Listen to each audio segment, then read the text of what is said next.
We are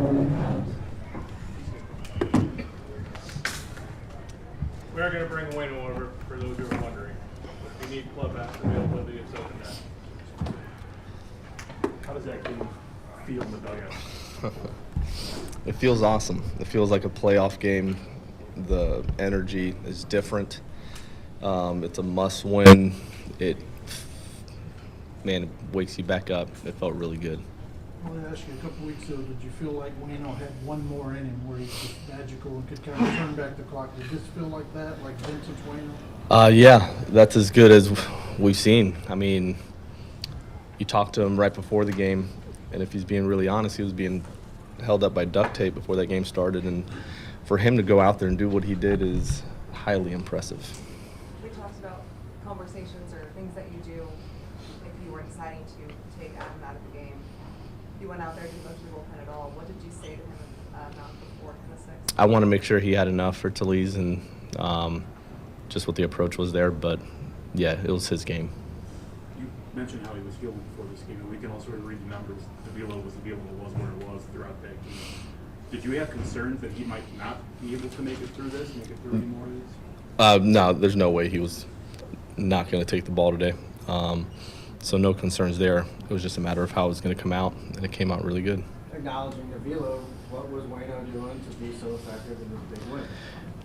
Basically just kept guys off balance. He didn't have what he had last time as far as the velo being there, but he mixed it enough to, I mean, there weren't a whole lot of comfortable swings or hard hit balls for the most part. Like, he went through that lineup and he was in control of it the whole time. But it was just fun to watch him out there competing. But then the rest of the group knew what's on the line. The stakes are high, and it was the emotion out of Contreras with the homer. I mean, all of it. It just felt like the baseball we're used to seeing here. It was a heck of a lot of fun. Well, we talked last year with Albert.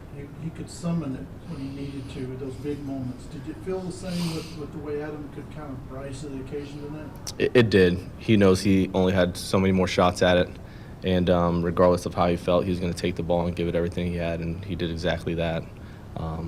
To go out there and throw 7 shutout innings, that was fun to watch. Yeah. How was the at-bat before the one you visited against the 9-pitch one? What's going through your mind during that at-bat as it prolonged? Did you also see Adam kind of maybe downshift to throw him off a little, just work with what he had? Yeah, so one of the things we've noticed with him is after long at-bats or after having to cover first or kind of after 20 pitches in an inning, you see a decline and stuff. So basically went out there for 1, a break, but 2, kind of make sure, hey, you got enough and keep going. And he was adamant about this being his game. But in the previous at-bat, the 9-pitch one where he strikes him out on the 80-mile-an-hour fastball, tested him, missed, and then goes to the curve over and over again.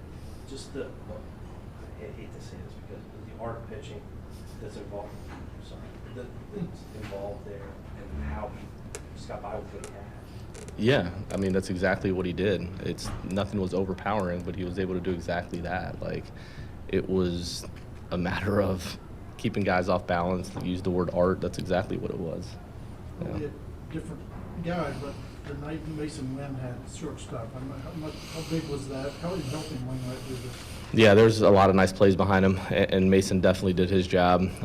Turned some nice double plays. The effort on that diving grab that just popped out was awesome to watch as well. But he continues to show his ability at short every night he's out there.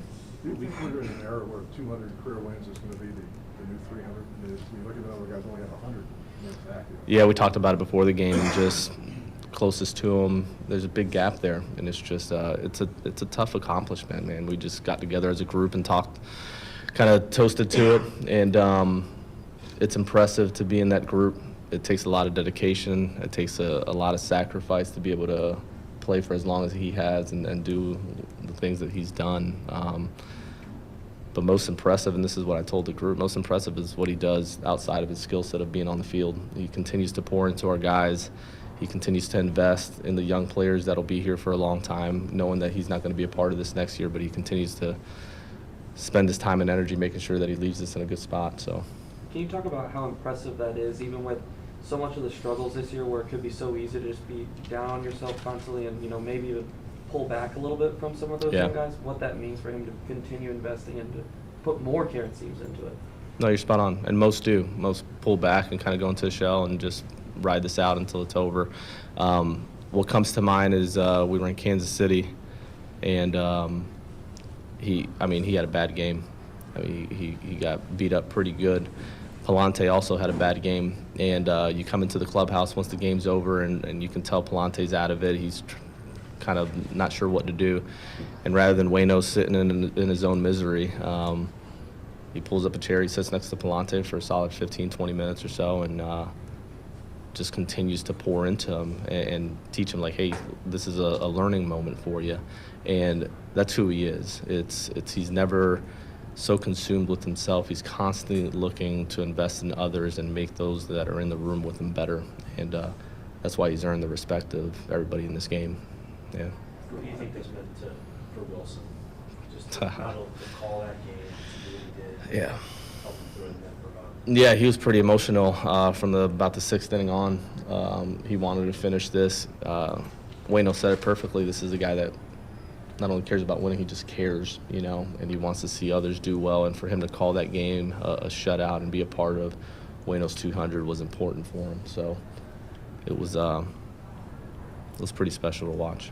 To see the Brewers stay out there in the dugout watch was pretty Yeah, it speaks to the respect. Like we talk about, there's guys that have careers. When they leave the game, it's just what it is. There's others that you tip your cap to because they've changed the game. They've made an impact on others, not only in their own organization but outside of theirs.